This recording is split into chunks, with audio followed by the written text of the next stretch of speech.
Welcome to the Augmentation Season 1 War Within guide, mostly for Mythic Plus. Down below is a table of contents in case you're trying to find a specific part of the video.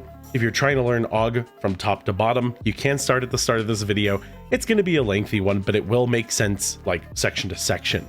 If you're a raider or PvP player that wants to learn Aug, this is a good place to start, but there are some nuances to PvP and to raiding that are going to differ, so I still recommend you look up another guide, but this should at least give you an idea of how it works, as M+ and Delves are a great place to learn Augmentation. As a quick side note, if you do want to learn Augmentation in Delves, make sure to bring a friend. They're not the best at soloing content. In fact, you're going to want to go Devastation when you solo content, but if you want to get your feet wet with a friend and hop into a Delve, that's honestly not a horrible idea, because anything M+ or Delve or even heroic dungeons early on aren't a bad way to get a sense of your rotation. That being said, if you like healing content, you like augmentation content, or anything like that, my name is Baz the Healer, and again, I love making this stuff, and this is my full-time job, so if you want to support me, hit the subscribe button at least. It'd mean a ton to me, and let's get into it. Augmentation Evoker is a support DPS spec. It is a DPS first and foremost that has a high amount of AoE burst, but also buffs their allies for the rest of their damage. By using a move and a time meter called Ebb and Might, you perform your rotation to keep your damage boosted, and your teammates as well. You bring a large amount of utility as well as assist the healers and the tanks. Pros and cons. On the pro side, you have massive burst AoE damage, and you frequently do this burst damage. You don't have the greatest sustained damage, but that very satisfying AoE damage is happening pretty frequently. You also have fantastic crowd control because one of your main damaging abilities, Upheaval, is a knockup, a rather large one at that sends all the enemies in the knockup towards the center of that ability. Knockups don't have diminishing returns, so unlike things like stuns that enemies can eventually immune, if the enemy is able to get knocked around, they're going to be able to get hit by Upheaval whenever it comes out for its full value. This also means if you combine it with a tail swipe, you can send an enemy to the moon. Evoker already has excellent defensives, but to add to that, you have a cheat death on Augmentation, as well as a stance bar of Black and Bronze Attunement. Black Attunement's going to give you bonus health, while Bronze Attunement's going to give you movement speed. And finally, we're a support spec. It's a very different kind of playstyle. You are a force multiplier. You do a lot of damage, and then you help your team do even more damage. I know this exists in a few other MMOs, but it feels the most to me like Tekker from older PSO2, where you're sending out buffs and using your Xanverse to help everyone do more damage on like the enemy's weak point. It's similar to that in a lot of ways. You're more focused on managing buffs and keeping everyone powerful than you are about what kind of target count you're in, or if you need to change your moves or what you're using in order to like priority target something. As Aug, you're worried about where your AoEs are landing, and about keeping your buffs running as long as possible and distributing them to whoever needs them. On the con side of things, we have some horrible single target damage. In PvP it's a little bit better, but in single target, in Mythic Plus and in Delves, it's atrocious. You have a nice big burst, and that's about it. You're really relying on your teammates to carry the single target damage, and if they're doing enough damage, they absolutely will. You'll be powering them up, but if they're not, con number 2. You're a support spec. You are a force multiplier. So if your teammates can't bring the damage, you're gonna feel it. It's not the end of the world, but honestly, when somebody dies in an augmentation group, it feels a lot worse than it does in a more standard group, just because you will feel that difference in damage a little more significantly. It's not usually the end of the world, but oh, you'll notice. My biggest pet peeve as a healer player is that when I'm on Aug and my healer's doing no damage, you feel that as well. If you've never really felt the impact of a healer damage, trust me, when you're playing Aug and the healer isn't doing anything, you'll notice it very quickly. Finally, range issues. You don't have the range issues Preservation does, but you do still have some, as your Shifting Sands, your mastery, can miss on targets if they're too far away. So you have to be somewhat conscious of your positioning. And if you're trying to give a buff to a specific DPS, you need to actually stand closer to that player. So you do have to think a little bit about where your teammates are as you get into optimization. Let's talk about stats. If you're from Dragonflight, things have changed a bit. It's very important to keep your ears perked here. Intelligence is our main stat. This is incredibly important because we give out our main stat with Ebb and Might, to other people as their main stat. I don't want you to overthink it, but if you're sitting on a bunch of champion pieces of gear and you have mythic pieces of gear with more intellect but not your best secondary stats, please, for the love of God, swap to the mythic piece of gear. Your secondary stats will be mostly adjusted by your necklace, your rings, and your trinkets. And yeah, if you can get some best in slot pieces, that's great, but I would much rather you go for the larger amount of intellect than sitting on some old piece of gear because it's got slightly more critical or slightly more mastery. While mastery is no longer our most important stat, it's still the most important function of our kit, so let's go talk about it. Our mastery Time Walker has two parts, and I'm going to start with the second part. The duration of shifting stands, Breath of Eons, and your other helpful auras are increased by 13.2%.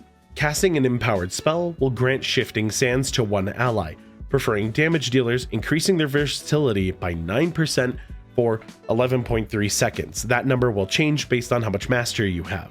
So just to make this completely understandable, your mastery percentage, so we'll assume mine's 9% right now, I give a teammate 9% versatility after casting something like Fire Breath or Upheaval. Note that it does pick the closest DPS first, and then it'll pick the person who doesn't have shifting sands second. This isn't a handful of stats like you're giving someone 10,000 versatility. No, you're giving them the flat 9%, meaning 9% more damage output for 11.3 seconds. It's an incredibly powerful effect. This is most useful at the start of a pull, and I'll be going over that in a later section of this video. Mastery is something that we want. Don't let your mastery fall too far behind your critical strike chance. Right now I have more mastery than critical, but let's say my critical strike was at 12,000 and my mastery was at 9,000, that would be totally acceptable. Critical strike is our most important stat now. A lot of our damage was transferred from just buffing people to personal damage. We still do a lot of buffing, and the majority of our damage really does come from helping others. But you cannot ignore your personal damage. Critical strike will double the amount of damage or healing that we do. Because we work with very large numbers becoming twice as big are extremely large numbers. We love that. Go for critical whenever possible. Note that as Scalecommander, I believe your bombardments, your proc rate, while I don't think that's affected by critical strike chance, the damage that comes out of those bombardments still scales off of your stats. So your critical strike chance is important in your allies proccing bombardments. For Chronowarden players, you actually have a talent that will straight up give more stats on some of your abilities that you're handing out to teammates based on your critical strike chance. So you guys actually double dip into critical strike. Haste, of course, will make your global cooldown a little bit faster, as well as allowing any moves that do scale with haste to cool down faster. Haste is important for us. Don't leave home without it, but if you are on the lower side of haste, that's okay. Scalecommander wants more haste, and Chronowarden can actually get rid of a large amount of their haste. But sometimes all you need is a flask to get the amount of haste that you need. And if you're running a low amount of haste on something like Scalecommander who wants a good amount of haste, it's okay. It just makes your windows a little tighter to work with. It's not necessarily like a game over sort of deal. Versatility is the PvP stat, so while this will be cranked to 1,000,000 in PvP, you can dump this stat in PvE and Mythic Plus and in Delves, totally fine. Now, if you're leveling and gearing and you have versatility, it's actually not that bad to have versatility. It's just that critical strike chance gives you more all the time. So if you have some PvP gear on while you're going into Mythic Plus, or you got some unfortunate rings and you're sitting on a ton of mastery and like versatility, it's okay. Not the end of the world, but try to get some crit chance and other important stats as soon as possible. When it comes to the tertiary stats, there are of course avoidance, speed, and leech. But realistically, speed is a PvP stat, leech is nice, but you don't get that much value out of it, and avoidance is best in slot. Whenever you can enchant a piece of gear with avoidance, I highly recommend that you give it avoidance. However, if you get leech or you get speed, wahoo, it's not a bad thing, there's no detriment to that. So don't fear if you get a bunch of speed pieces by random chance, you're lucky, enjoy the ride. The set bonus on augmentation is pretty straightforward. Upheaval deals 30% increased damage and increases the damage of your next 2 eruption casts by 30%. Ebb and Might increases primary stats by an additional 0.4% of your own. Every 2 seconds it remains active, up to a full 2%. You don't really have to do a single thing. You use upheaval, you send out eruptions, you're good. The ebb and might part of the set bonus will just work in the background. None of your gameplay will revolve around this. It'll simply buff you in the background, making you significantly stronger. Let's go over all our basic moves and our basic rotation. After I go through our moves, basic rotation, and then our more advanced rotation, I'll then go over the other remaining buttons. I don't want you to think that I've forgotten about them. The most important button here we should get out of the way first. Ebb and Might. This is a 27-second cooldown with a 1.3 second cast time, increasing your 4 nearest allies' primary stat by 5% of your own main stat, and it causes you to deal 20% more damage, all for 11.3 seconds. That number, I believe, is also affected by your mastery. And while it does only affect 4 other allies, do note that in M+ it will affect everyone. Ebb and Might also can ignore LOS and go quite far. You have range limitations, they're not usually Ebb and Might. Eruption, Breath of Eons, and your empowered spells extend the duration of Ebb and Might. So when I cast this move, you're going to notice that this bar over here on default frames lights up. And by using my spells, I'm going to be able to extend that timer. And this is the core gameplay loop. You're trying to extend that timer as long as possible. Trying to get essence bursts for free casts in order to try to get just a little bit more out of the move. And when the times run up, you're going to use your builders, do some damage after the fact, try to squeeze out a little bit more, and then when your next Ebb and Might is up, you're going to be able to send it and continue doing damage. Now, for starting with our damage spells, I want to start with our builders, then our essence abilities, our spenders, and then our empowered spells, as I feel like it makes the most sense that way. Living Flame is a damage or healing spell that does single target damage. There is a talent that'll let it hit 2 targets, of course, and there's a talent called Leaping Flames, where after using a fire breath, depending on how hard you charge the spell, is going to send out additional living flames that go to your enemies. Living Flame has a 20% chance to give you an essence burst, the symbol here, that'll let you cast Eruption for free, not spending any of your essence. Azure Strike is a move that you can cast while moving that also slows targets. It hits 2 targets by default, and that echoing follow-up hit you see is an additional talent that you can take in the tree. This move has a 15% chance to get an essence burst, and it's important to note that the echoing follow-up hits also have a chance to give you an essence burst. Now, Living Flame is typically used in single target or 2 target cleave if you have that talent, and Azure Strike is used in AoE. However, it's mostly based on how you talent. I'll get more into this when I talk about the hero trees, but on Scalecommander, I prefer having the echoing strikes and the 3 target protracted talent, so even in single target, I'm probably hitting my Azure Strike. Chronowarden has the fancy Chrono Flame, and so you'll want to run the talent Pupil of Alexstrasza that lets it hit 2 targets, and you'll be pressing that button more often. There's some nuance here, but the long and the short of it is you can hit either of these buttons when you're downtime, because in your downtime, you're just trying to get essence bursts for your next pull or your next round of damage. Eruption is your spender. It normally costs 3 essence, but with a talent we take all the time, it costs 2 essence. This is a black aspect spell, which is very important to note for later, that hits the primary target and then does AoE damage. It's got a bit of a cast time on it, but it will extend the timer of your Ebb and Might, which is why you want essence in the first place, so you can spend it on extending your timer.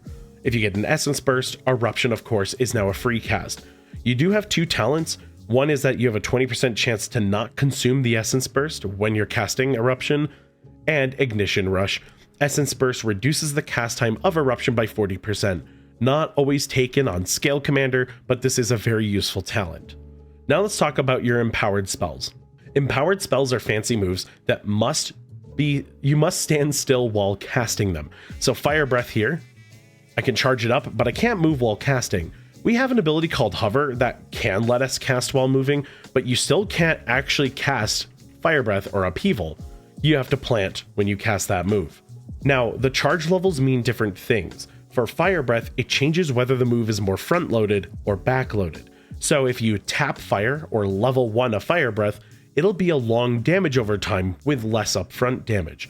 If you charge it up, more of that damage is delivered immediately with a shorter damage over time period.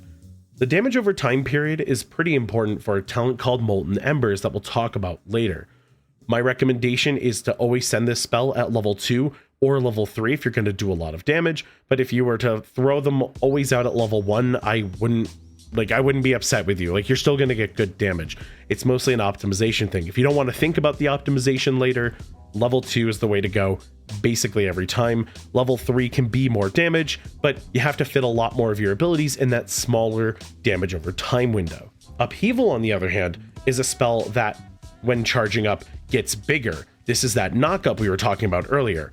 It hits all the enemies, it does a ton of damage, more damage to the primary target, which is, by the way, the only single target damage you have outside of Living Flame, and no, I am not kidding. But because of talents, it'll also erupt 2 more times doing extra damage, and on Chronowarden, it'll also become a damage over time ability. Upheaval's cooldown is typically reduced by eruption with talents that we take. The reason I'm mentioning that Upheaval and Eruption are Black Aspect Dragon spells is that Molten Embers, your Fire Breath, causes enemies to take up to 40% increased damage from your black spells, increased based on its empower level. So my honest suggestion is whenever you're doing your rotation, you're going to want to make sure Fire Breath goes down first so that you can get all this extra damage from Upheaval and your follow-up eruptions.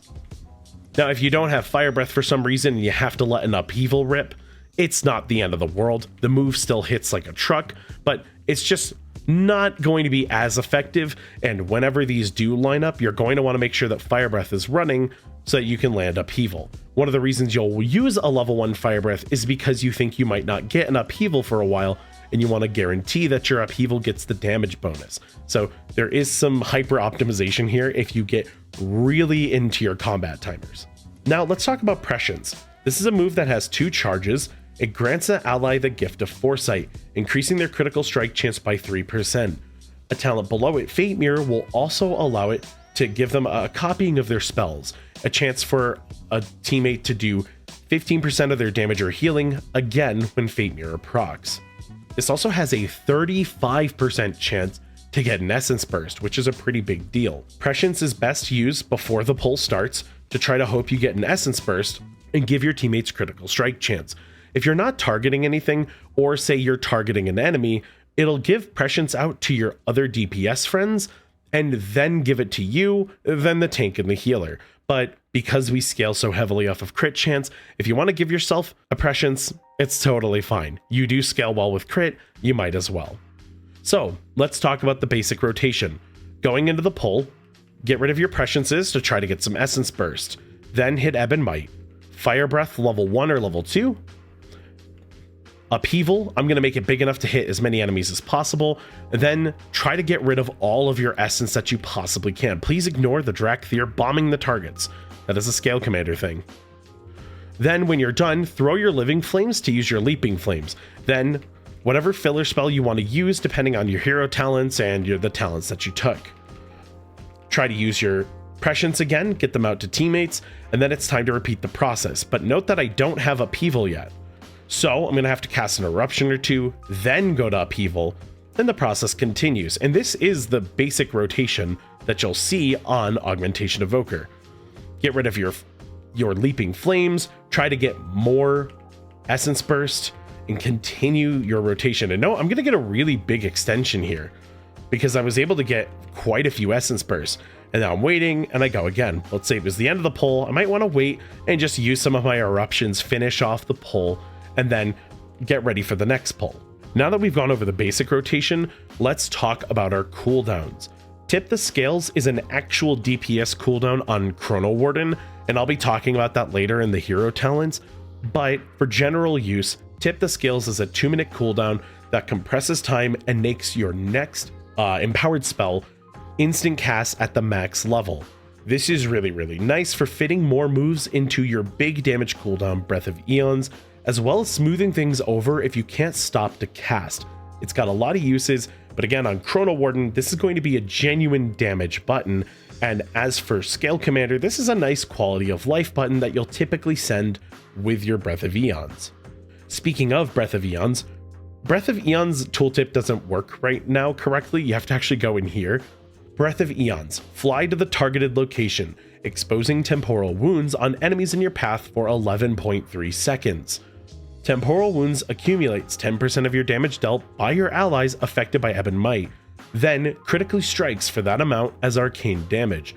It applies Ebb and Might for 5 seconds as well, and like the other big breath abilities from Evoker, it removes all root effects and you are immune to movement impairing and loss of control effects while flying. Meaning there are some times where you might be sending Breath of Eons while a mechanic is targeting you, and it just whiffs because you can't be crowd controlled right now. This is a 2-minute ability, and this is your big damage move. Now, quick little tips that I'll be going over later. Breath of Eons is best in AoE, it's weaker in single target, generally speaking, and it needs to actually blow up in order for the move to get its full value. More on that later. Now, it normally looks like this when you're picking where you want to go, but because I'm Scalecommander, it's going to let me manually fly the move, so please excuse what it's about to look like. Your big damage rotation involves getting out Breath of Eons, starting Ebb and Might, and getting out your empowered spells. There are some right and wrong ways to do this, but there's also ways to do this that aren't necessarily perfect, but aren't bad.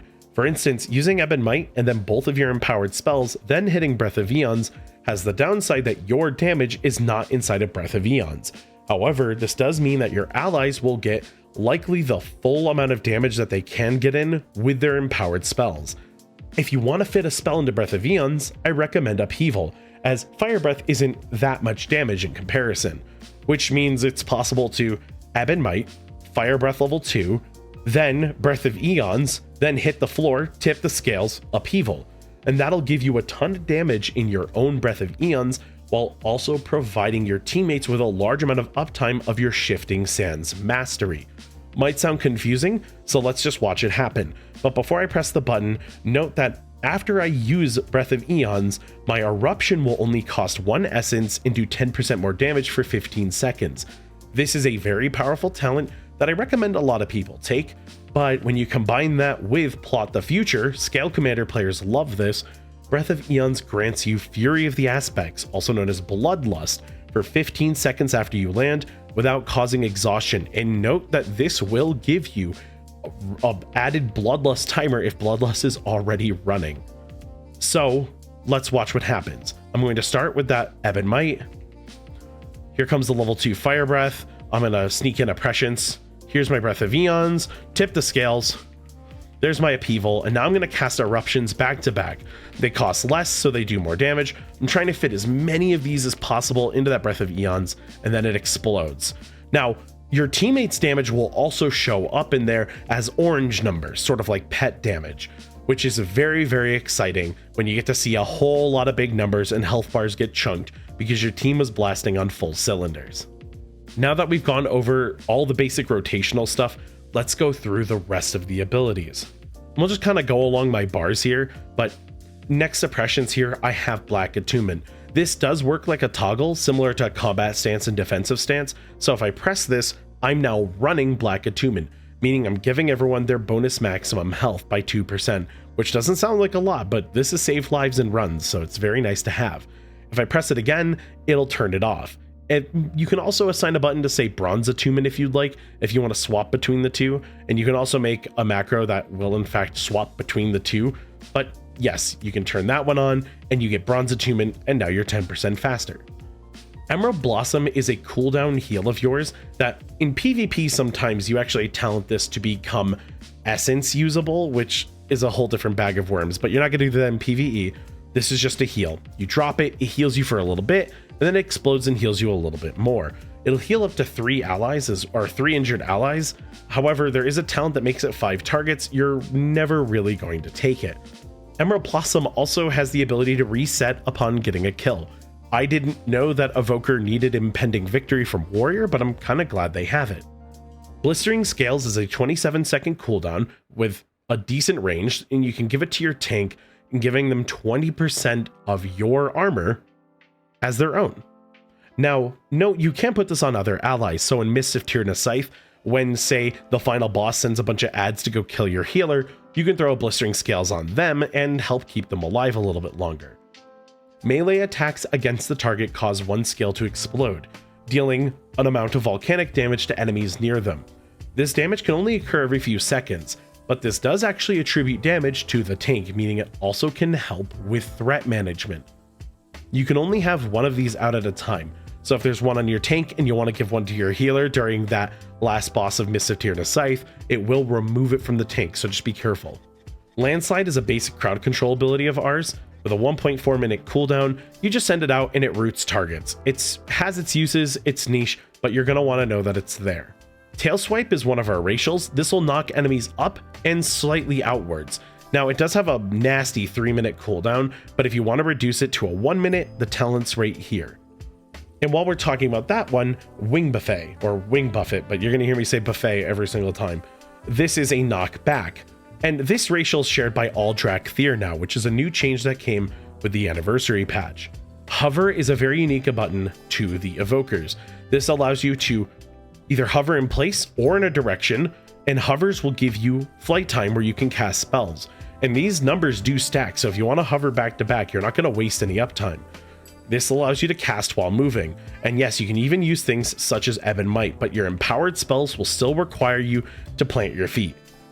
Hover is not only very useful, it's a half GCD, meaning that you can weave it between spells. So it's entirely possible to say, cast an eruption, then hover, and cast another eruption with a very little loss of time. You can pick a direction or press nothing to neutral hover and just gain the benefits of hover. I have Unravel here and I can't really show you it because I need a shield to go punch, but this is a shield move. It's a blue dragon spell that just hits shields for a large amount of damage. It's got an 8.1 second cooldown. I think it's typically like 9 or 10 seconds.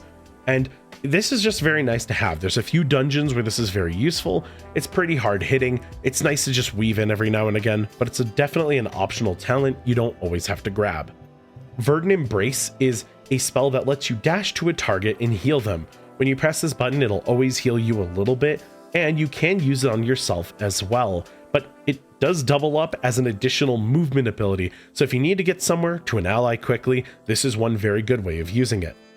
Speaking of your allies, I can't show you good gameplay footage of it, but you also have a move called Rescue that lets you pick up an ally and put them down. And while this can be used aggressively by Preservation Evoker to move a hunter back into range, for you, you're going to use it to save your life or someone else's life. The talent down below, Twin Guardian, Rescue protects you and your ally from harm, absorbing damage equal to 30% of your maximum health for 5.7 seconds. Remember that helpful aura buff from your mastery? Yeah, it also works here too. Now, it's important to note if you rescue a level 5 player with like 50 health, they're going to get a 30% shield of their own health, and you're going to get a 30% shield of your own health. This does actually mean it scales well with tanks, so if you know a tank is in danger of dying, you can go over there and give them a shield and then dash out of whatever harm is about to come their way. All right, my bars are a bit of a mess, and I always apologize about that. Your defensive obsidian scale is here. You get 2 charges of this, a 1.4 minute recharge. It's a 30% DR that lasts 13.6 seconds on augmentation. Mine says 40% because Scalecommander can get an additional 10% out of it, which is pretty neat. Renewing Blaze. This is normally a 1.5 minute cooldown, but it's 54 seconds with the way that I have talented. For the next 9 seconds, you're going to heal back 100% of the damage you take. This did get a change recently where healing buffs do not increase this amount and healing decreases do not decrease this amount outside of PvP, which makes it a very consistent way to heal yourself back up if you know there's a lot of incoming damage. This is your kick, Quell. I think you just yell at them. Yes, you just yell at them. And it'll prevent any School of Magic casting for the next 4 seconds, or that School of Magic. It's not a silence. Now, what's nice is this is normally a 40-second cooldown. Dev and Og can lower that to, I think, 20 or 24, but I think it's 20. But yours is 18 seconds because of a passive you have in your tree, meaning this is nearing melee kick status, so your kick is just a little bit more available. I find that couple second time save is actually doing work for me, so this is a very, very nice version of a kick. Oppressing Roar is a talent you can take. It's a 2-minute cooldown, and all of the mobs that get hit with it will take 50% increased crowd control. So yes, if you Oppressing Roar something and then your paladin hits them with a Hammer of Justice for 5-second stun, yes, that is now a 7.5 second stun. It's hysterical. This works extremely well with Sigil of Silence. That being said, Oppressing Roar does require some decent coordination, and because we don't typically take Terror of the Skies, are Breath of Eons will stun enemies for 3 seconds, because you never want to be really using Breath of Eons for a stun, and sometimes enemies are still lining up and it can get ugly. This is mostly used for coordinated play. Right here is Fury of the Aspects. This is the standard Bloodlust spell. It's powerful, it's good, you're going to be wanted for having Bloodlust, so keep it around. I don't actually have a bind on mine because I never want to accidentally hit Bloodlust, so that's why I have that button here and I have to manually click it to activate it. Now, your dispels, before I talk about this one, Expunge. It's a basic dispel that does just poison effects. Cauterize, on the other hand, is a 1-minute cooldown, and this one will heal the person it dispels, and it dispels all bleed, poison, curse, and disease effects. The only thing it doesn't dispel is magic. This means you have the best dispel in the entire game. Please, please, please, please, please bring this into Mythic Plus every single time. You can save so many people's lives because you brought Cauterize. Zephyr here is another defensive of ours. 1.8-minute cooldown. You and your 4 nearest allies lift into the air. You're a little bit faster, 30% faster, but the real reason you use this is it's a 20% reduction to area of effect attacks. 20% avoidance. This is extremely powerful. Swirlies, cleaves, thrusting attacks that hit multiple targets, bombs, dangerous winds, all of those kinds of effects will work. A Shadow Bolt volley will not be hit by Zephyr, so Zephyr will not reduce everyone taking a single target spell at the same time. But when it comes to things like, again, damaging winds or a bomb being placed on you, that will reduce the incoming damage. So Zephyr is an awesome defensive to have around. Source of Magic and the talent below it, Potent Mana, are your healer's best friend. Whenever you cast an empowered spell, based on how many levels of empowerment, you give them 0.25% of their maximum mana. So yeah, if you have level 4 Fire Breath, you charge all the way to level 4, you're giving 1% mana back to your healer. This isn't something you usually have to optimize, but it's important to note you're always giving mana back, and a lot of healers, even if they're not struggling with mana, if they ever end up in a situation where they are, they'll be very happy that you gave it to them. Down below, Potent Mana, Source of Magic gives them 3% damage and healing. That's busted, that's strong. Please give that to your healers. And plus, when you have a healer doing damage, 3% more damage out of your healer is not a 0 number. That is still very useful. They'll be happy about that. Oh, and the healing, I guess. You can tell what my priorities are as a healer. This is a bear mount, ignore that. That's my health pot, ignore that. Blessing of Bronze. This gives everyone in the raid 15% reduction to a movement ability of theirs. This puts Hover at a nice 30-second cooldown, but for you, Augmentation, it's 27 seconds. This is my Breath of Eons icon, a new ability that's free in the spellbook, Sense Power. When you turn on Sense Power, you'll get this dragon eye icon on top of anyone's party frame to let you know that they're pressing a damage cooldown.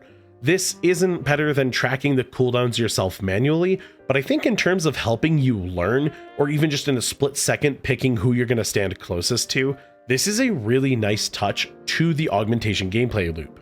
Here I have a spell called Sleepwalk. This is mostly a PvP ability, is taken sometimes in Mythic Plus for skips, but yeah, it's just a crowd control ability. It makes the mob walk at you. You can sneak past the mob while they're walking towards you. It's great. This has a lot of uses. You can use this to break the root in the final boss of Arakara, and to get rid of that annoying fox in the second boss fight of Mist of Tyr Scythe by having them walk towards you and hopefully away from your team. You do have the ability to swap into your human form if you so choose with the Visage button. This does apply some out of combat regen, but honestly, I've tested this. It's not that good. And I personally like being a dragon so much, I never press this button. Some of y'all aren't like that. That's fine. The button exists. I have to tell you it's there, but I'm judging you. Now let's go over it one more time. Our rotation and then some tips about how to do damage on Augmentation. As unlike other specs, you don't have a single target profile, a 2-target cleave, 4 or 5 target AoE, and then massive AoE. You got one basic rotation with a few changes you might make based on if you press Living Flame or Azure Strike. So let's talk about a basic rotation, then a rotation with cooldowns, then we'll go through the tips that the DPS players need to know for optimization. Start with an Ebb and Might, probably getting your presciences out before the pull starts. Fire Breath level 2, tip the scale, or excuse me, Upheaval, not tip the scales, not yet. Then get rid of as many eruptions as possible trying to burn through your entire essence bar, get rid of your leaping flames with a living flame, and then when you have nothing left, press your builder of choice to try to get some more procs or some more essence burst. Then as you wait for your Ebb and Might, try to get out whatever you have left, and if you still have time, hit Ebb and Might and do it all over again. Note that your cooldowns will start to get desynced here, and I have to wait for my upheaval to come back. But that's okay, you simply adapt and keep going. Now, an important note to make is losing Ebb and Might before the start of the next pull is a pretty bad deal. So right now I'm going to hold, let's say the pull's nearing its end, I'll cast the rest of my eruptions just to help clear the end of the pull, and then it's time to go to the next pull. And I have Ebb and Might ready, and my upheaval will be ready in a moment's notice. That's pretty important, because the start of a pull is where most players will do their highest amount of damage. So, the golden rule again in case you missed it earlier. If it's only 3 or 4 seconds, 5 seconds of downtime, you're fine. You're not going to lose too much damage waiting for your Ebb and Might to come back up. If it's 9, 10 plus seconds, you've lost a significant amount of damage. And that's okay. DPS make mistakes all the time in their rotations. I do as healer. Tanks do it. It happens. But that is what you're trying to avoid. Now let's go over it with our cooldowns. I am using Scalecommander for this. Note that this is a little bit different with Chronowarden, but I do want to go over every aspect of this one more time. Note that I am running the talent Plot the Future, which is going to give me Fury of the Aspects for 15 seconds after I land.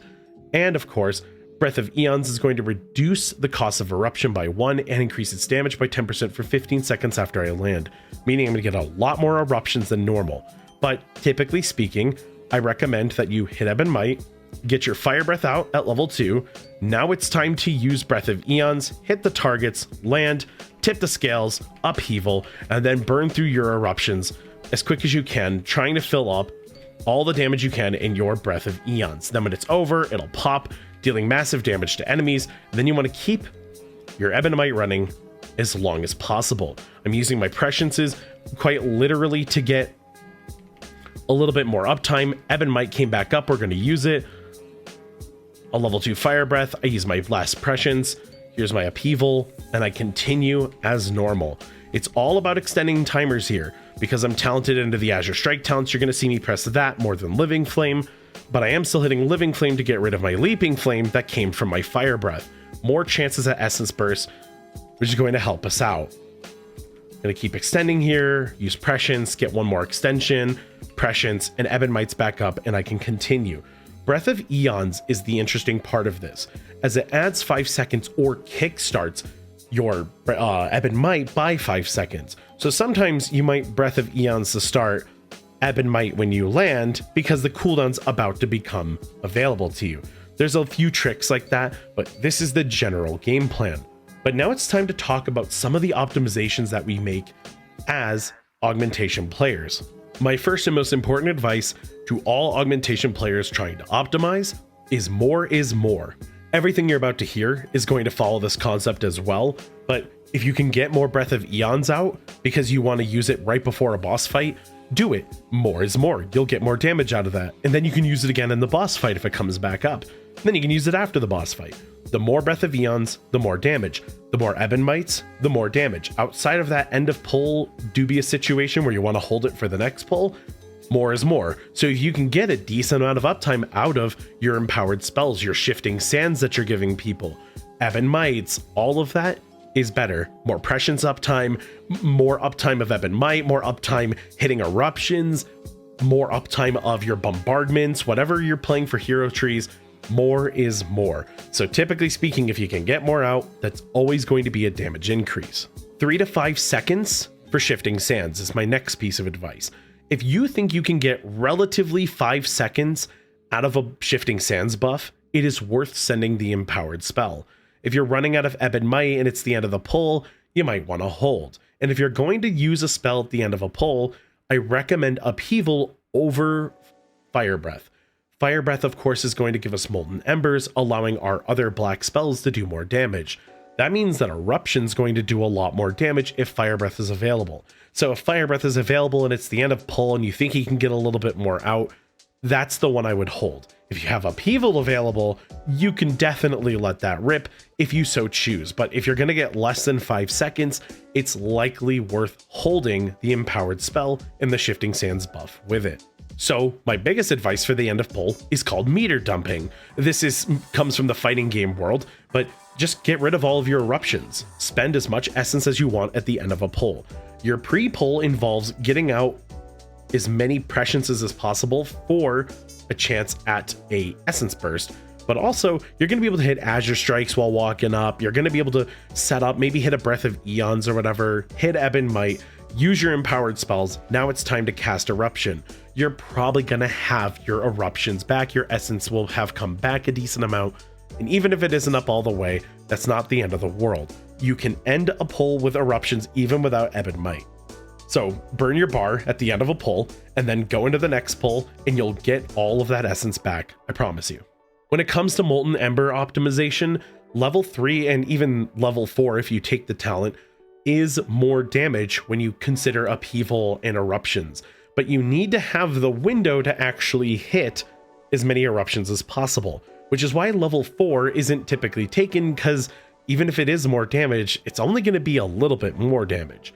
Level 3 is really good when you're sending a Breath of Eons. So to kind of give you an idea, we'll use some gameplay here, is let's say we're doing a Breath of Eons pull. Fire Breath level 3. I did this in the wrong order. Pretend I did that in the correct order. We're going to hit this, tip the scales, upheaval, and the targets, I'm not going to take all of my eruptions for extra damage, but they did get most of them and the upheaval, which is more damage. So that is going to be slightly more optimal. But outside of those Breath of Eons windows, I highly recommend a level 2, because a level 2, as you can see here, is going to land a much longer lasting dot on the mobs. And that is what we're ultimately looking for. More uptime for our black damage spells to go in and do their extra damage, even if it is slightly less than a level 3 empowerment. And it is really slightly less. Over the course of a pull, you will notice the difference between all level 1s versus all level 2s. But because level 3s can be hard to window, I only really recommend it with a Breath of Eons and everything else being sent with it. So if you want to use a level 3, you would typically Ebon Might, level 3 Fire Breath. Let's pretend I'm hitting Breath of Eons right now. And then I would charge the upheaval to hit as many targets as possible to get the most amount of damage and get rid of as many eruptions before that Fire Breath ends. Molten Embers is a kind of extreme optimization. And if it sounds confusing, you can level 2 Fire Breath every day of your life and you will not miss that much damage and you'll be very happy. So if you're lazy, level 2 every time. If you want to optimize and you think you can hit a big window, level 3 Fire Breath will do a lot of work for you. Okay, I want to talk about the biggest mistake you can make with your Breath of Eons. So unfortunately, this Shellhorn's going to have to die for this example. But what went wrong here? I Ebon Might, Breath of Eons, and now I'm going to Fire Breath, tip the scales, get out of the way, and upheaval. Wahoo, good combo, right? Yeah, blew up that mob. What'd the Breath of Eons do? Nothing. Breath of Eons has some other passives in Scalecommander, and yes, it might have done something, but no, it didn't do anything. It didn't blow up. Your Breath of Eons must explode to do something. You might be going, Bowser, you sound a little harsh about this. You sound a little upset. I have seen the war crimes of people using Breath of Eons at the end of a pull and 0 of the mobs dying. Do you guys remember the shades, spiteful shades from other seasons of Mythic Plus? You ever seen an Augmentation Evoker, Breath of Eons, a ton of spiteful that died well before Breath of Eons ago? It hurts my soul. It is so much damage. It is your damage cooldown. You want as many of these as possible. And while it's no longer as strong as it was when Augmentation first came out, Breath of Eons is still a lot of damage in AoE. Make sure the mobs aren't dying. If the mobs are dying, right, you're in a heroic, you're in some low-level keys with some high-level pumpers, I'm going to be real with you, Breath of Eons is going to get hard to use. So try to use it. If your Breath of Eons aren't blowing up, then it's probably time to use it on larger packs or when people don't have cooldowns. Or as a last resort, you can use it on bosses. And realistically, there is a world where the key level's so low and the damage is so high, you run Deep Breath instead of Breath of Eons, I'm never going to recommend a player does that outside of a heroic.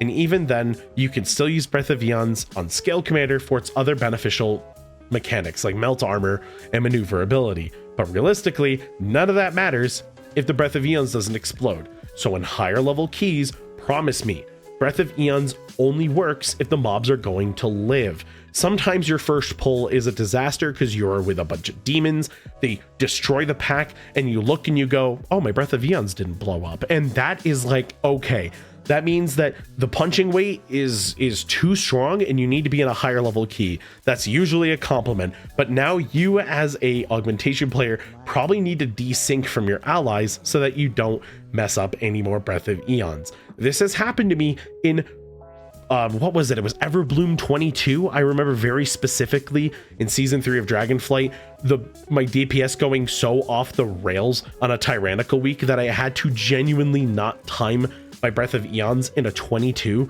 And that would be a 12 these days for those of you who are playing. So it's just, oh yeah, just make sure your Breath of Eons is actually blowing up. Thank you. That's just a public service announcement. I mentioned this when going over hover, but hover is a half GCD. So watch my bars really quick while I press hover. It's a very quick lockout window. So you can weave it. You can do something like, say, cast a living flame and then weave a hover afterwards and only lose a little bit of uptime going into your next spell. Weaving hovers is a great way to add maneuverability when you know that you're going to have to be moving soon.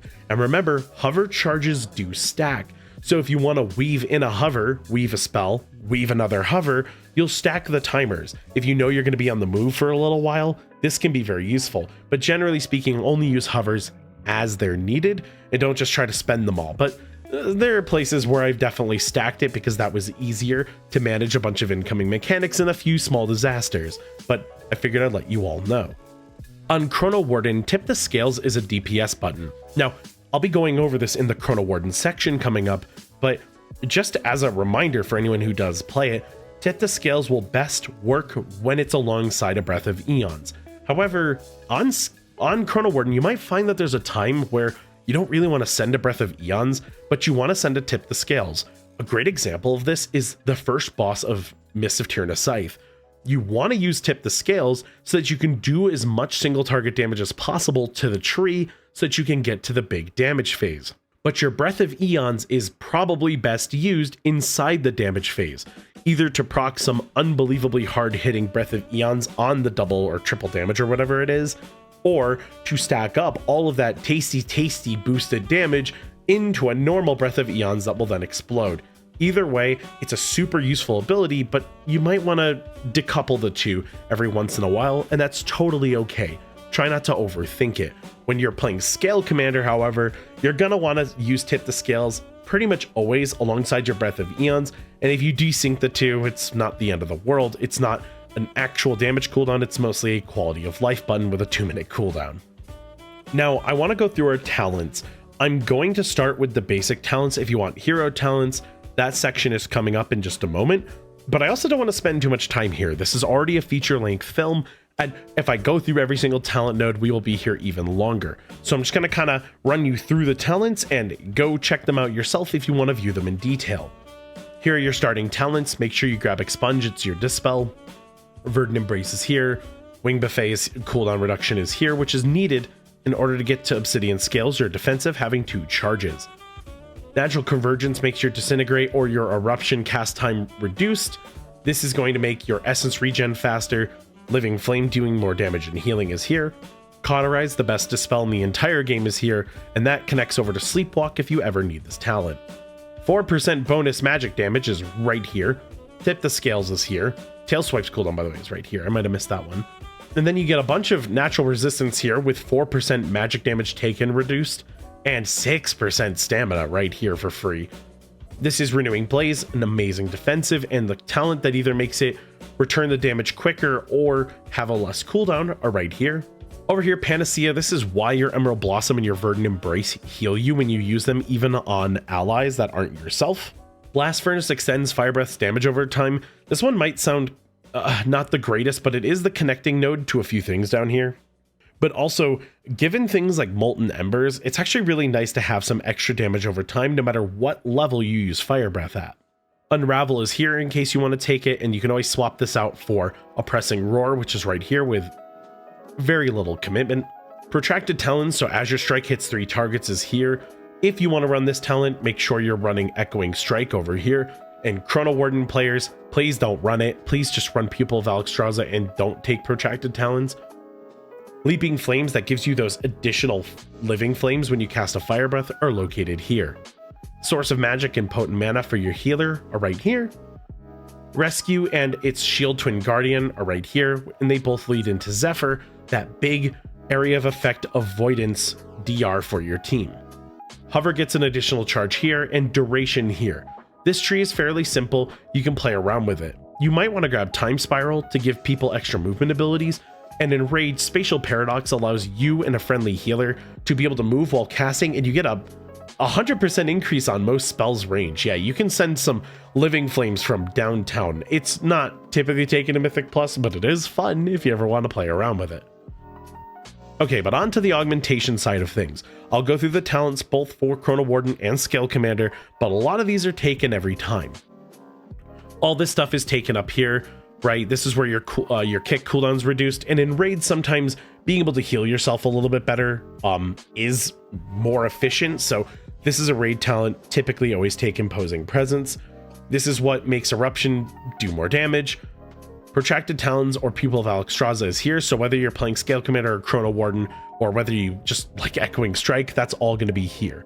Your Cheat Death is here, Breath of Eons is here. If you don't want to take Breath of Eons, you have to put the point somewhere else. Remember, that's like a heroic dungeon problem. I don't want to ever see you not take Breath of Eons in a big dungeon. Upheaval's here, and then down here we get some interesting ones. Essence at 6 instead of 5 is very nice. Eruption costing 2 instead of 3 is here. And while flying during Breath of Eons, 50% of damage you would take is dealt over time instead, which is cool. However, y'all know that one player that they pump a little too hard, right? A Fury Warrior, a Devastation Evoker, God forbid, your Preservation Evoker. Honestly, go grab this, Timelessness. That's going to make that player do 30% less threat generation. It's an absolutely massive ability for when you're playing with like a new tank or something like that. And let's say you know of a skip and you want to do a funny skip with your team. Bestow Wernstone allows a teammate to jump to you or you to jump to them. This is an item channel, so it can be channeled while moving and you'll warp up to 100 yards. Yeah, you can probably do some weird snapping business with this in Mythic Plus if you're really good at it. But if you don't know what to take, Stretch Time is a good, solid choice. Right here, you have 2 abilities that will give you shields for the Breath of Eons damage done, or you can use it as a slow on enemies, which is kind of nice. I find this maybe a little more useful in PvP, but you don't typically take Breath of Eons in PvP, but that's a PvP video thing. That's our different time. Seismic Slam is cool. It's not taken very often. Landslide causes enemies who are mid-air to be slammed to the ground and stunned, which, I mean, it's a really cool talent, but you don't normally have a lot of flexibility here to play around with the talents, but God, it's kind of cool, so, you know, it is there if you ever want to play around with it. Blistering Scales is here. The Draconic Attunements that give you your Black Attunement or Bronze Attunement are both here, and Prescience and all its related abilities are right here. Upheaval not being interrupted and having an additional 10% chance to critically strike is a very PvP-oriented talent, but Tectonic Locus, 50% more damage to the primary target on your Upheaval. This is taken 99.9% of the time. You're going to want to run it. Momentum Shift consuming an Essence Burst grants you 5% intellect for 6.8 seconds. It stacks up to 2 times. This is just going to passively work in the background and give you some more main stat. Now, this talent here, Molten Blood, isn't taken anymore. It allowed your Blistering Scales to also provide a shield. It's been nerfed kind of into oblivion. At most, it's 639,000 damage that's reduced. And at worst, it's going to be like 200k. It's terrible. So until this gets buffed, you're probably not grabbing it. Regenerative Chitin, that is pronounced chitin, by the way, that's what I was told. Blistering Scales has 5 more scales, and casting an Eruption restores 1 more scale.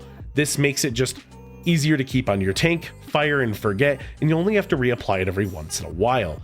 Now, if you're struggling with some of the damage talents down here, like Imminent Destruction, there is a very safe damage talent you can take if you don't want to think too hard, and that's called Reactive Hide.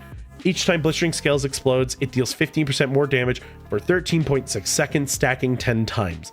This is all for the tank. It is a large amount of damage increase. Not typically more than, say, Imminent Destruction plus like a Plot the Future on Scalecommander, but if you want more consistent damage, not reliant on you being able to hit a ton of eruptions, you can go Reactive Hide. You can even say, do something like get rid of Plot the Future for it, if you wanted to really just play it safe, instead of relying on your own ability to hit a big Fury of the Aspects window after a Breath of Eons. I'll leave that decision to you. I just want you to know that that talent is there. Fate Mirror is what allows Prescience to give people that 15% extra damage or healing every once in a while on their abilities. Anachronism. Prescience has a 35% chance to grant Essence Burst, and now we're into the real juicy ones. Oh, I guess I forgot to talk about 2. Font of Magic gives you another empowerment level. It makes casting faster for your empowered spells. Not very needed. There's very little reason to use level 4 Fire Breath or an even bigger Upheaval, but if you want to play around with it, there it is. Essence Burst, having a 20% chance not get consumed, is busted. Ignition Rush is taken 99% of the time, but Scalecommander really likes Plot the Future down here, so I get rid of Ignition Rush, but reducing the cast time of your eruption by 40% is awesome for allowing you to really keep up your Ebb and Might windows. This is why in Chronowarden, you're going to find that you can very often keep up your spells. It's because the spell reduction time, like the cooldown reduction that Chronowarden offers, plus things like Ignition Rush, lead into a ton of extra time for your Ebb and Might. Accretion Eruption reduces the remaining cooldown of Upheaval by a second, which is fantastic. And then here, Rumbling Earth. Upheaval causes an aftershock at its location, dealing 50% of its damage 2 additional times. It doesn't knock the enemies up more, but this is why Upheaval hits like an absolute truck. Inferno's Blessing, Fire Breath gives people with Ebb and Might a chance to do some fire damage. This is not a lot of damage. You're rarely going to notice Inferno's Blessing pulling the numbers for you. It's all about getting down to here. Molten Embers. Fire Breath causes enemies to take up to 40% increased damage from your black spells, increased based on the empowerment level. We went over that optimization earlier in our DPS rotation optimization section, but the short answer is level 2 Fire Breath. Motes of Possibility means that Eruption has a 15% chance to make a little mote, and it'll actually travel towards your teammates. These motes can grant you buffs that you're not even talented into, like it can give your healing buff from Symbiotic Bloom. It has a chance to give you Prescience, I think, Shifting Sands, yes, your Mastery, and I think Ebb and Might, although don't quote me on that. I haven't tested it a ton. Motes of Possibility and Overlord below it are very much raid talents, but I've seen some people pump in Mythic Plus with these talents, getting rid of Inferno's Blessing and Molten Embers. And I mean, they are doing impressive stuff, so if you want to mess around and find out, you absolutely can. Overlord means that Breath of Eons casts up to 3 eruptions that will 100% make a Mote of Possibility, which is pretty rad, all things considered. Imminent Destruction, I've talked about a few times, but Breath of Eons for 15 seconds after you land reduces the cost of Eruption by 1, typically making it a 1-coster and making Eruption do 10% more damage. Plot the Future gives you Bloodlust after you land from Breath of Eons. 15 seconds of Bloodlust regardless of if you have Exhaustion. Note that it will add on to a Bloodlust timer, so if Bloodlust is already running, it won't be wasted. It'll just add onto Bloodlust. You'll have Bloodlust longer than the rest of your teammates. Time Skip is a 3-minute cooldown that causes you to surge forward in time, making your cooldowns recover 1000% faster for 2 seconds. It's a very silly sounding ability. And down here, one of my favorite talents in the game, Tomorrow Today, Time Skip channels for 1 more second. It's actually a lot of cooldown reduction, and there are some raid fights where you're going to find that Time Skip is actually really good for you, and it lines up with like intermission phases really well or something. But most of the time, we're taking interwoven threads, and as a Mythic Plus player, I hate saying this to you all, 100% of the time, please. You want this basically every single run, because part of the reason you've had 1.8 minute cooldowns and 27-second cooldowns is because of Time Skip. 10% knocked off of every single cooldown that you have.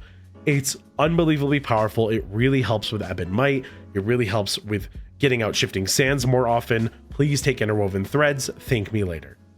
Now let's talk hero talents. Before I get into Scalecommander and Chronowarden, and that's the order we're going to go in, let's just get this out of the way.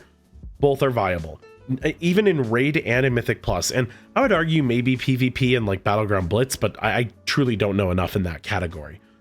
Scalecommander wants a little bit more haste. Chronowarden can get rid of a decent amount of haste, but it's not the end of the world. If you love Scalecommander and you want to play Scalecommander and you just don't have quite enough haste, go grab a tempered haste flask and just make it work, right? It's not going to be like a deal breaker, but both are viable. M+ keys timed 12, 13s, and 14s and beyond, with augmentation players playing Scalecommander and Chronowarden. So pick whatever's working for you and feel free to experiment with both of them. That being said, let's dive into Scalecommander. I'm going to read through all of the abilities, but Scalecommander in a nutshell, for those of you who are interested, is all about bombardment. You mark a target, you do massive damage to that target, and then anyone on your team can proc a bombardment, calling in a random Drakthir to come and bomb the target for you. Another evoker just shows up to back you up. It's extremely cool. You also can maneuver your deep breath, which you've been seeing me do in this video the whole time. Mass Eruption. Empowered spells cause your next eruption to strike up to 3 targets. When striking less than 3 targets, eruption damage is increased by 15% for each missing target. Bombardment. Mass Eruption marks your primary target for destruction for the next 6 seconds. This effect can stack, by the way, if you use both your empowered spells, and then you use both your Mass Eruptions on one target. That's going to allow you to get like upwards of 9 seconds or more. So it does stack, it's very useful. You and your allies have a chance to trigger a bombardment when attacking marked targets, dealing a large amount of volcanic damage split amongst all nearby enemies. Bombardments reduce the cooldown of Breath of Eons by 1 second for each target struck, up to 3. This is a pretty big deal. This is what allows you to get so many more Breath of Eons out, and which is why I typically run Plot the Future, because you're going to be getting this little mini Bloodlust window every minute or so, which is pretty powerful. On this choice node, you can either go Essence abilities extend bombardments by 1 second, which is the most popular pick and I highly recommend, but as bombardments can also grant an Essence Burst, which isn't a terrible idea either. This might have some more use in PvP, but again, I don't get to play enough DPS in PvP for me to be able to tell you. The final talent, Maneuverability. Breath of Eons can now be steered in your desired direction. In addition, Breath of Eons burns targets for a large amount of volcanic damage over 12 seconds. Now let's go through the choice nodes. On the left side, black spells are increased by 20%. Wahoo! Melt Armor. Breath of Eons causes enemies to take 20% increased damage from bombardments and essence abilities for 12 seconds. There's a choice node here. Hardened Scales. Obsidian Scales has 10% bonus DR. Menacing Presence. Knocking enemies up or backwards reduces their damage done to you by 15% for 8 seconds. Note that this does qualify for Upheaval as well as Tail Swipe and Wing Buffet, so it's a pretty useful talent. On the right side, Onslaught. When you enter combat, you get a burnout charge, which means your next Living Flame is instant. Unrelenting Siege. For each second you are in combat, Azure Strike, Living Flame, and Eruption deal 1% increased damage up to 15%. And then Slipstream. Deep Breath resets the cooldown of Hover, or Nimble Flyer. While hovering, damage taken from AoE attacks is reduced by 10%. Both of these are totally viable, by the way, and same with this choice node over here, so feel free to experiment with those. The Scalecommander rotation doesn't change very much, which I guess is the best news. But because Breath of Eons is up more often, you're going to be doing these rotations quite a bit more. So get rid of your Prescience at the start of Pull, then when Pull starts, Ebb and Might, level 2 Fire Breath, Breath of Eons, tip the Scales, Upheaval, and then get rid of those Eruptions, marking the target from bombardments. And note that the Drakthir come through and bomb for you, but your allies are proccing this effect as well, so there might be a bazillion Drakthir on your screen at once.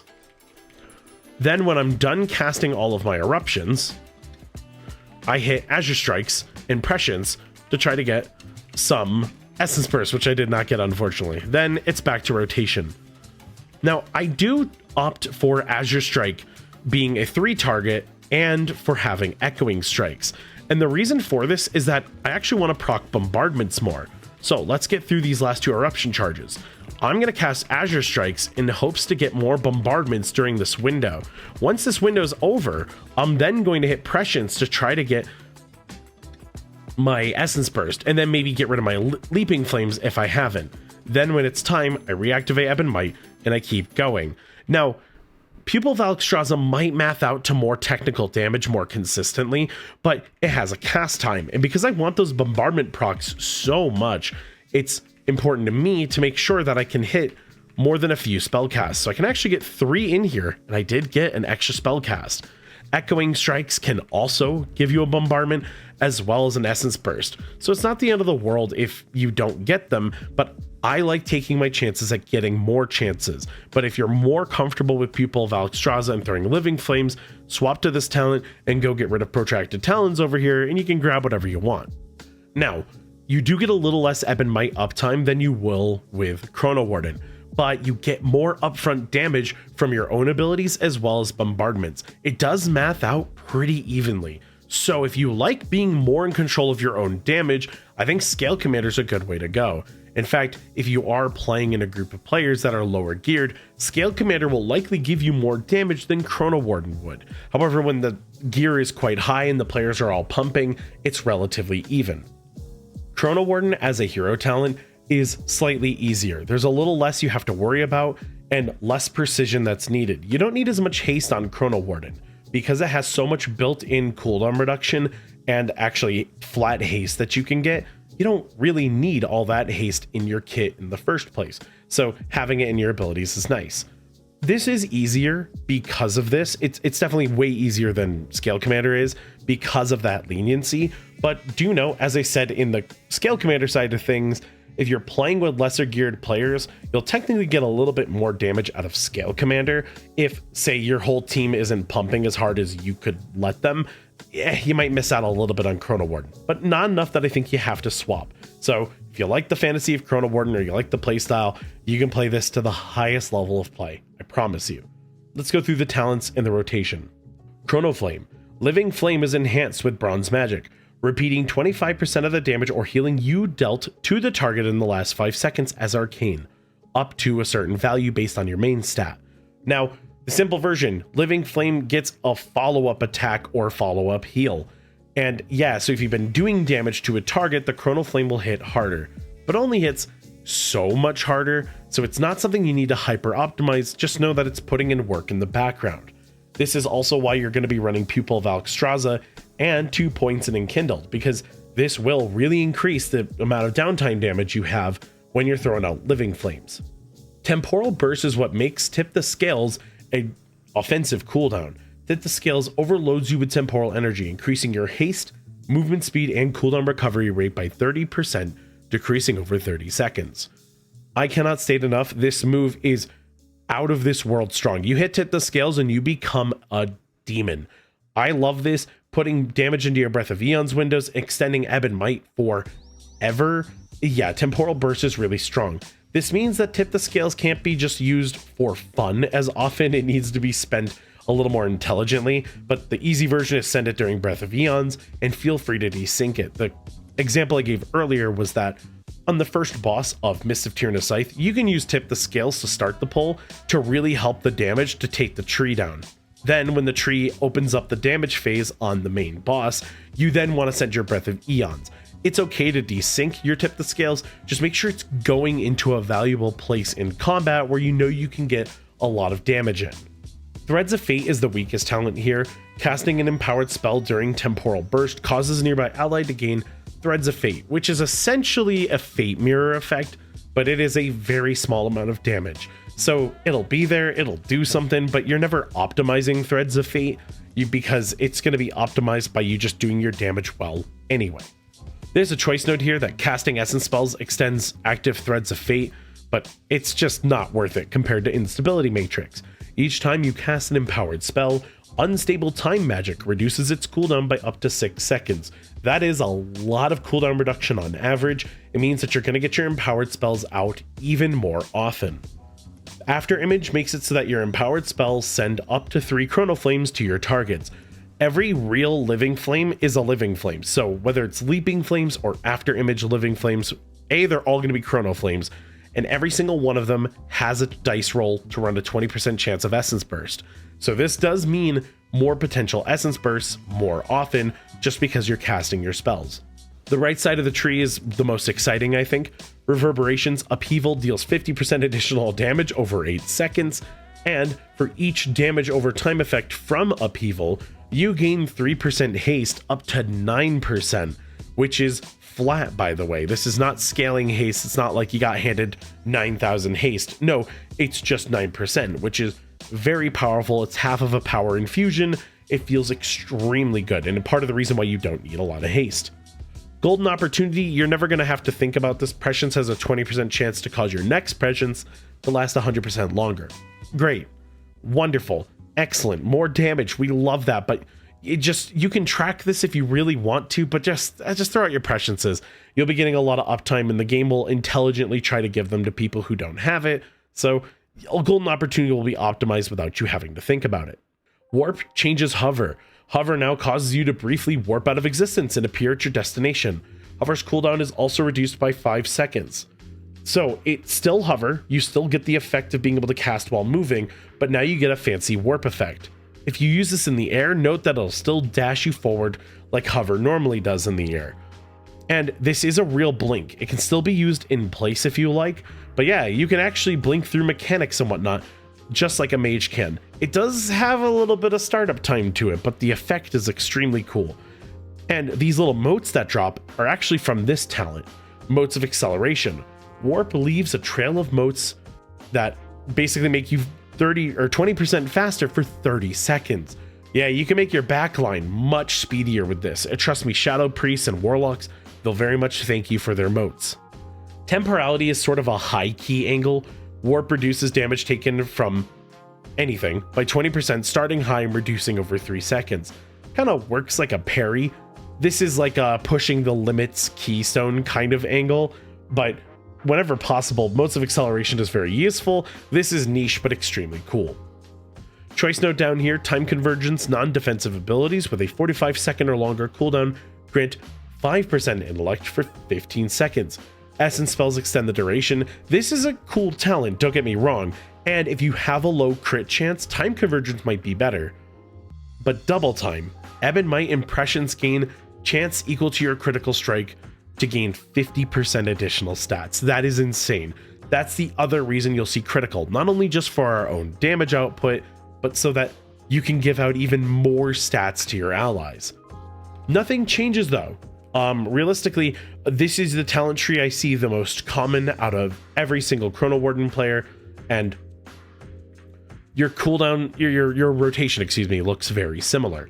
You're gonna hit Ebb and Might, right? I'm gonna level 2 Fire Breath. I'm going to then Breath of Eons the old school way, tip the scales, Upheaval, and now I'm a legend for a little bit with just a ton of bonus stats and can just slam back my spells back to back. And I might have to speed up this section depending on how long it takes me, but we're going to be able to keep this Ebb and Might rolling for a really, really, really long period of time. I'm recasting Ebb and Might now. I'm going to cast an Eruption, then an Upheaval, because I don't want to overcap my timer, because it is possible to overcap. Get my Prescience out of me, throw my Leaping Flames, and then just spam Chrono Flames, hoping for an Essence Burst. We got one. We're going to send it. We're going to send it. We Fire Breath to extend. Chrono Flames, another Essence Burst. Let's send both of them real quick. Into an Ebb and Might. Into an Upheaval, and I almost lost my Ebb and Might timer there, but it doesn't even matter. We're still going. And depending on how lucky you are, you might be going for a while. This is what makes Chronowarden really fun, is you're kind of online way more often, which can be really fun for a player who likes having high uptime on the support-like abilities. Oh, let's see. Can I get one more extension? Nah, I'm going to lose a little bit of time here. That's okay, right? I can. Send another Ebb and Might. And we're back in action. So very flexible, very fun, very fast. If you like Evoker, or Augmentation, excuse me, Augmentation Evoker feeling snappy and responsive and always online, it's got to be Chronowarden.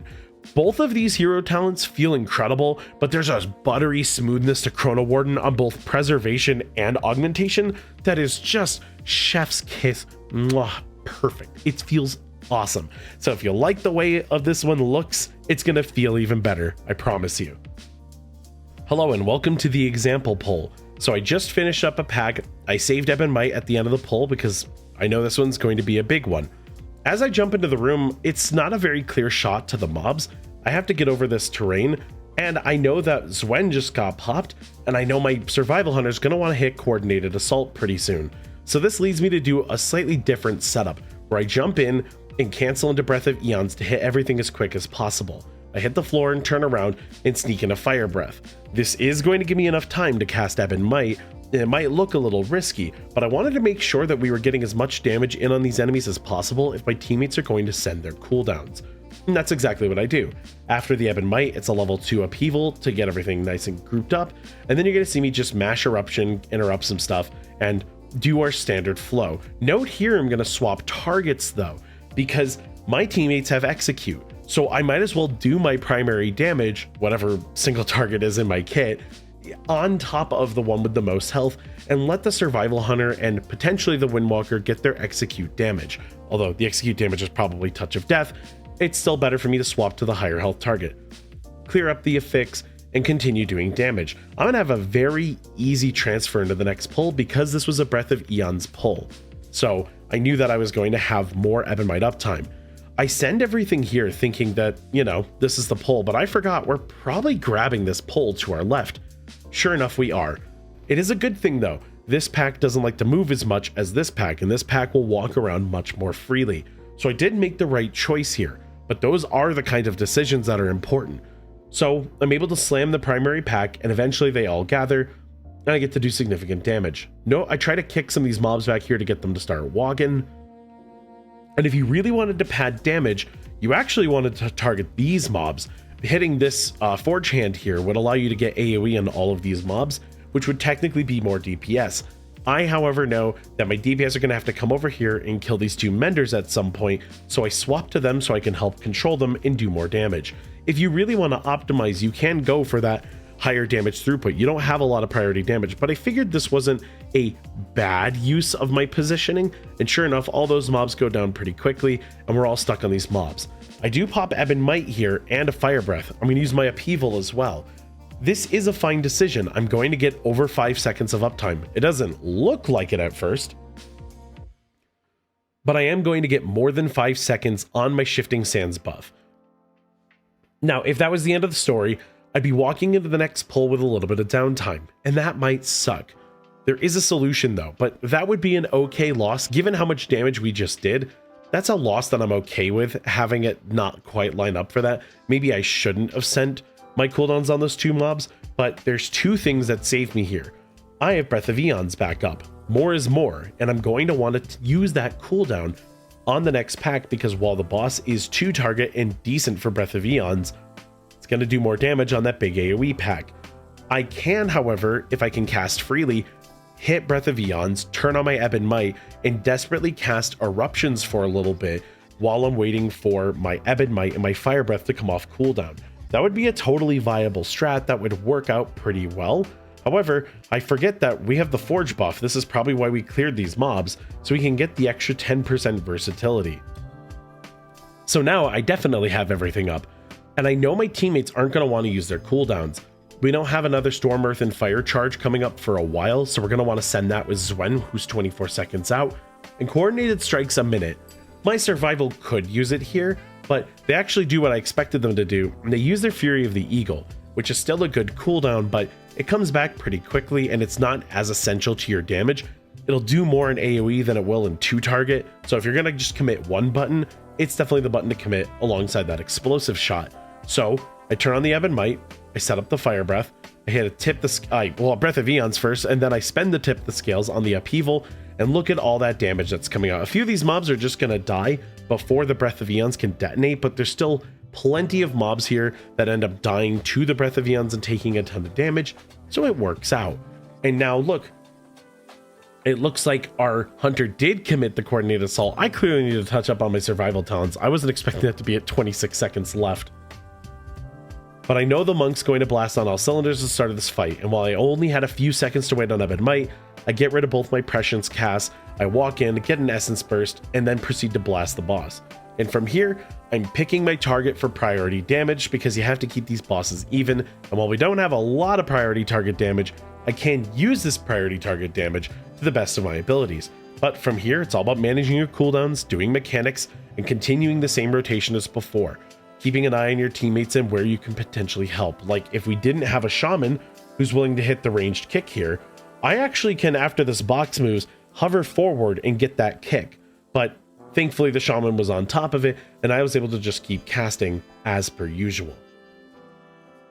And that's going to do it for this one. This guide was incredibly long and I put a lot of research into these, but if I got anything wrong, if you have any questions you want to ask me about, you can either hit me up here in the comments section or head on over to my Discord if you want to hang out. I'm live on Twitch pretty often, Bowser the Healer, all one word. Oh, wow, I really put my absolute all into this one, and I hope you all enjoyed it. Thank you so much for watching, and I will see you all in the next one.